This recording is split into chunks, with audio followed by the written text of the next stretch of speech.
Hello everyone and welcome back to Milo Farms. Well, we're out here again working on the 2015 Smart for 2. This has the 3-cylinder gasoline engine in it, and we're going to be replacing the spark plugs today. So the spark plugs that I found recommended on the internet on some of the smart car forums were these right here, IXUH22, and they're a Denso spark plug. I just picked these up on Amazon. I'll link in the description. Here's the spark plugs right here. And based on looking at the forums and things like that, I chose to gap them to 35 thousandths of an inch, which is what they already pretty much were from the package. So we've got the 3 plugs here. The packaging was kind of messed up, but they seem to be okay. So there's the gap tool we used. You can check out one of those in the description as well. So the spark plugs are located right here. You can see there's 3 wires that go down here. There's 1 spark plug, 2 spark plugs, and 3 spark plugs right there.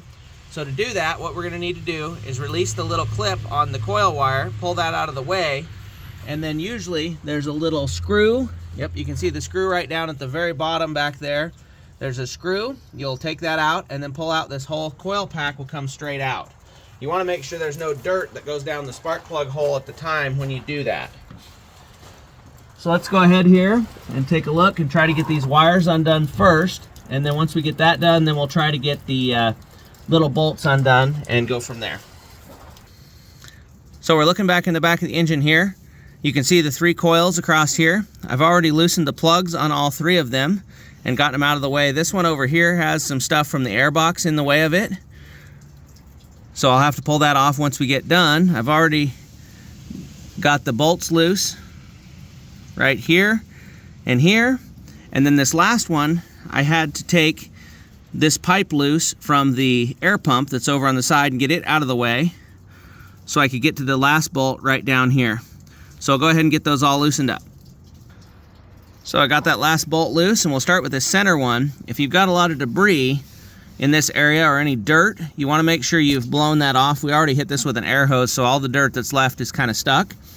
So go ahead and pull this coil up, and we'll go ahead and slide this coil up under this piece of metal here, and then you can twist it and pull it out. So like that, kind of twist it down and then pull it out. So there's the coil right there, and then the spark plug is down that hole and you actually can't see it. You'll need a long spark plug wrench to reach it and get it out. Again, if there's any dirt or anything, you want to make sure you blow it out so you don't get it down the plug hole. So there's the old plug out. It looks like it's running pretty well right there. These are a little bit different part number, but just going off of what's recommended on the websites and stuff, but you can definitely pick whichever one you'd like. So we'll go ahead and put the new ones back in. One trick, since these are so far down in there, is you can use some tape and put in your socket so it'll hold the plug so you can get it back out. Add a little more friction there. So this definitely isn't an easy job, but it's doable. So I've got the one on the far right is all done, put back together with the plug plugged in. The one in the middle is all done except for plugged in. And the one on the left is all done except for the coil put back and plugged in. So to get the coil back in, you've got to take the head of the coil, put it up under this shelf, rotate the tip down in the hole, and then set it back down. For this one on the end, you've got to plug this plug back in before you push it down, because this bolt on the air cleaner is in the way. So if you put one of those cold air intake deals on these cars, you'll get rid of this big intake box and all the pieces over here, and then you can just have that little air cleaner in there, or a K&N or something like that. So that's one option if you're wanting to get rid of all these things that are in the way over here. But in our case, we're just going to plug this back in and then snap the coil back in place. So we've got everything put back. We've got all 3 wires plugged back in. We've got the bolts all put in where they go, and everything should be good to go. We've got the piece off the air pump plugged back in, so let's go ahead and give it a start. And there it is, it started right up. Everything looks good down there. It seems like it's running smooth. We don't have any check engine lights. I definitely think it's actually running a little smoother than it was with those old plugs. But what we did find that was kind of interesting, here's the old ones.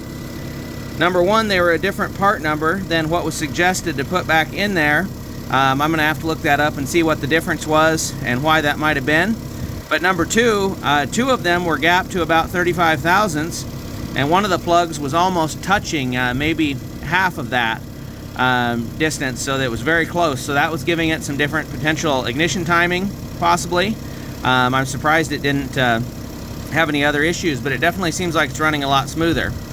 So we're going to go ahead and close the lid all up here, get everything put back, and hope everybody enjoyed the video. Remember, you can't finish a project without getting started.